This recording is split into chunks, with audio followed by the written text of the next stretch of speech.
The following preview has been rated good, bad, and weird by both Nicho and Chris of the Good, the Bad, the Weird podcast. Please check out the full episode when it releases on Sunday.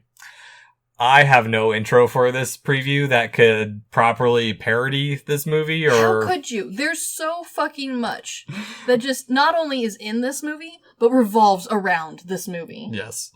We're doing 1970s acid surrealist acid western El Topo, directed, starring, and written by Alejandro Jodorowsky. Oh my gosh, this movie was an interesting take, and from the aspect that we had time to sit down and come together, and we knew we were going to watch this, come together and talk about it. Mm-hmm. I enjoyed that.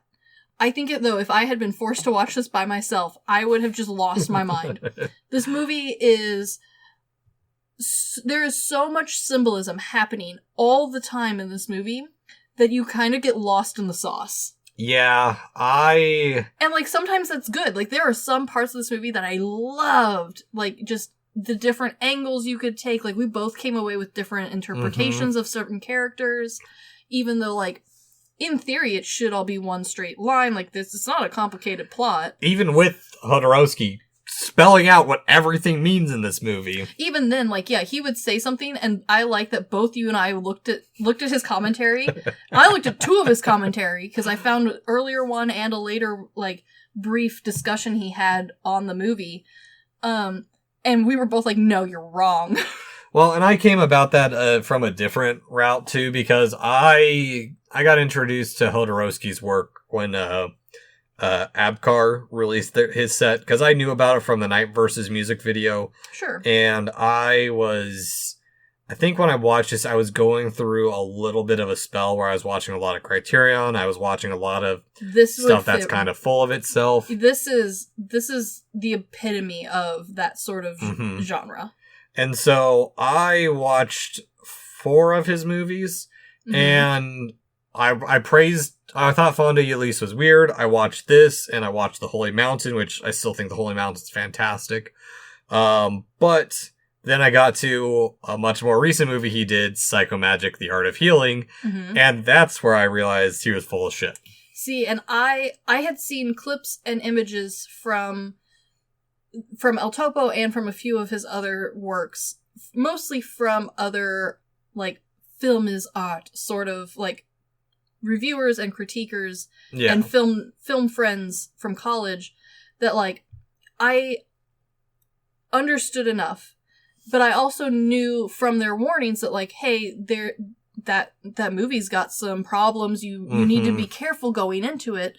And knowing you, and also knowing the level of movies that we're willing to go deep dive into, I was okay, well, because I now have roommates that I need to, watch around, let me figure out how much of a deep dive I need to be ready for, so that I know whether or not, I need to just fast forward or pause, or if I need to just wait for people to be completely gone. Yeah. And I'm kind of glad that I had the chance, because I don't think many people have, or had the chance to watch this film fresh, knowing full well that this man's commentary on his own work is the most bullshit I've ever heard in my life.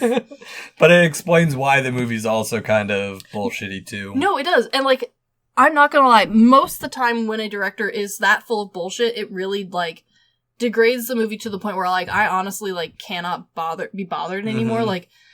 It's usually to the point of, okay, you've not only ruined the movie, but, you've also ruined the concept of the movie. Whereas this case, yes, every word that he spews both contradicts himself and also is, absolutely the most nonsense I have heard in a long time. But because it is the most nonsense I've heard in a long time, it still fits with this, 70s and 60s counterculture revolution acid western nonsense that this movie is. And so while I find him full of it, I can still set that aside and be okay, well, instead of that, I'm going to find pieces of this movie that I can really analyze or really enjoy. And I still had fun with it. Yeah, it's one of those movies where it's easy, and it's very easy to separate the art from the artist. It is incredibly easy. especially if you have the time to watch this with, like, a very critical art eye, where you can spend time being like, okay, I'm just going to, like, spend all of my effort and energy just examining this part, or I'm just going to be looking at it through this lens this time. And I think from that point of view, I can totally see why this movie is a huge hit in certain circles. Yeah, I mean, it's definitely has its merits, and it's very, very much deserving of our holy trifecta. It is. But with that said, it is a holy trifecta. It is not a perfect movie. We spend, like, the whole time ranting about, like, where it could be better. And that's why it is our holy trifecta, because it is a good, bad, and weird movie. Boy, that weird is a hard one to pin down, but this one does it, and not in the, like, traditional, like, I'm just throwing stuff at the film to, like, hope something sticks. Yeah. I mean, there is a lot of that, but it is done in a way of not being, like, aha, shock factor. It's being done in a way of, like, I am an artist, and my art is usually surrealism. Yeah. No, it's definitely one that as much as I disliked learning more and more about it, I think it was well worth it to fully understand what the intent was and how we could reject that intent and be like, yeah, no, you're full of shit. Yes. It does make me worry for when we do go to review the Holy Mountain at some point. Sure, because, like, now that I know what nonsense he's been up to, I do worry that, like, he has had more nonsense since then. Yeah. Psycho Magic, the Art of Healing. Yeah. That I will bring up multiple times. True. But yeah, it's definitely a movie that is out there and something that I do enjoy, and I'm glad we finally went down a rabbit hole of doing something a little different than what we've normally done in the past. Yeah, and honestly, it was very refreshing to see a new take on, like, a lot of different big topics that would have been a focal point in the 60s and 70s, like religion, like government, like military, like drugs, like sexuality, done in a Western style.